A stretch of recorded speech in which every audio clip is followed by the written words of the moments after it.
మస్త్ అండి. ఇంతకుముందు భర్తలు భార్యల్ని వేధించేవాళ్ళు, గృహహింస కింద కేసులు పెట్టేవాళ్ళు, ఇవన్నీ జరుగుతూ ఉండేవి. కానీ ఈ రోజుల్లో ఏమైందంటే భార్యలే భర్తలను లేపేస్తున్నారు. ఎలా అంటే మనందరికి తెలిసింది, ఇటీవల ఒక మహిళ పతివ్రత ఏం చేసిందంటే హస్బెండ్ని హనీమూన్కి తీసుకెళ్ళి అక్కడ లేపేపించింది అన్నమాట.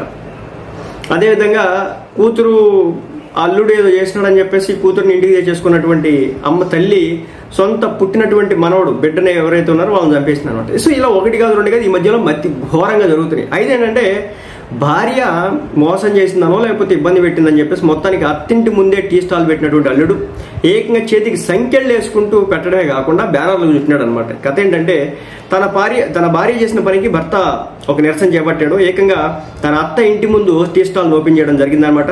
చేతికి బేడీలు వేసుకొని టీ అమ్మడం అయితే జరుగుతుంది. ఆ టీ స్టాల్ పేరు కూడా వెరైటీగా పెట్టాడు అనమాట. దీంతో న్యూ ఛాయ్ వాలా ప్రస్తుతం సోషల్ మీడియాలో వైరల్గా అవుతున్నారు. రాజస్థాన్కి చెందినటువంటి కృష్ణకుమార్ ధకడ్ ప్రస్తుతం సోషల్ మీడియాలో వైరల్ అవడం అయితే జరుగుతుంది.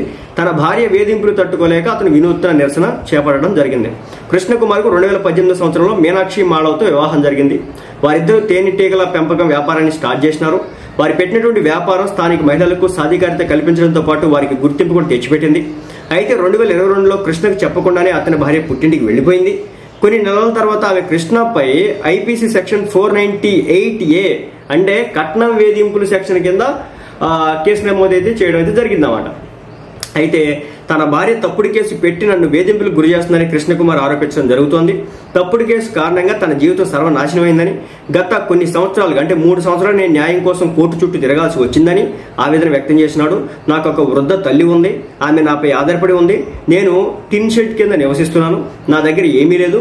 చాలాసార్లు నా ప్రాణం తీసుకోవాలని అనుకున్నాను, కానీ నా తల్లి నేనే ఏకైక ఆసరా అని చెప్పేసి అందుకు చనిపోలేదు అని చెప్పేసి చెప్పడం జరుగుతుంది. ఇక టీ స్టాల్ విషయానికి వస్తే కనుక కృష్ణకుమార్ మధ్యప్రదేశ్ రాష్ట్రం నీమ్చుక్లోని అధానా గ్రామం నుంచి దాదాపు 220 కిలోమీటర్లు ప్రయాణించి కోర్టు విచారణ నిమిత్తం అంటాకు వస్తుండేవాడు. కోర్టులో విచారణకు వచ్చిన ప్రతిసారి వాయిదాలు పడుతుండేవి. దీంతో విసిగిపోయినటువంటి కృష్ణకుమార్ అంటాలోనే టీ స్టాల్ నడపడం ద్వారా న్యాయ పోరాటం చేయాలని నిర్ణయించుకున్నాడు. తన భార్యకు గుణపాఠం చెప్పాలనే ఉద్దేశంతో భార్య తనపై పెట్టినటువంటి కేసుకు నిరసనగా అత్తింటి ముందే టీ స్టాల్ను ప్రారంభించాడు. ఆ టీ కొట్టుకు వినూత్న పేరు పెట్టాడు. తన భార్య పెట్టిన వరకట్నపు వేధింపుల సెక్షన్ 498A పేరుతోనే 498A కేఫ్ అని పెట్టాడు. అంతేకాదు భార్య పెట్టిన కేసులో 3 ఏళ్ల పాటు తను అనుభవించినటువంటి బాధని తెలియజేసేలా చేతులకు బేడీలు వేసుకొని టీ సేల్ చేయడం స్టార్ట్ చేస్తున్నాడు.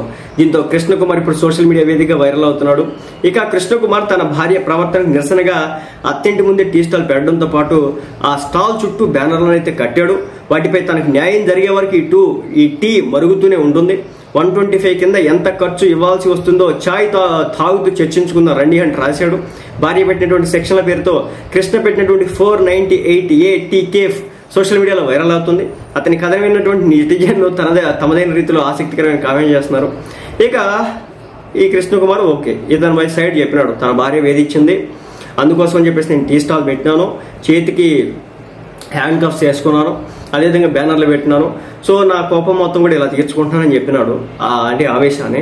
అయితే కృష్ణకుమార్ భార్య ఏం చెప్పిందంటే, కృష్ణకుమార్ భార్య మీనాక్షి మాళవ్ మాత్రం తన భర్తపై తీవ్రస్థాయి ఆగ్రహాన్ని వ్యక్తం చేసింది. అతను భూమి కొనడానికి నా తండ్రిని డబ్బు అడిగాడు, అందుకు నా తండ్రి నిరాకరించడం నన్ను కొట్టాడు.